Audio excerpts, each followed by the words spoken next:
How's it going, guys? So this is going to be a really rough start as to the new YouTube channel that I'm about to start. I really don't have exact plans as to where I'm going to go with it, but I think for right now what I'm going to lead on is I'm going to follow the progress on the drift car build. I'm going to debut the motorcycle rebuild that I'm going to do here soon after I go get a new chassis that I'm going to get from Tennessee. Just picked up a new welder so I can do all the stitch welding on this car. And there's a couple more things that I got coming for you. I'm not exactly sure which direction I'm gonna go with it for sure. I've got a few friends that I'm talking to for some couple motors and everything else.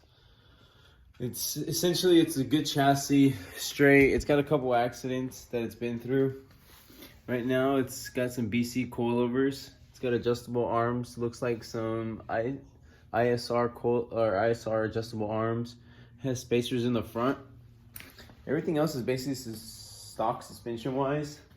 Knuckles are still stock. It has no diff. Axles are still included in the car. And I got a box full of parts.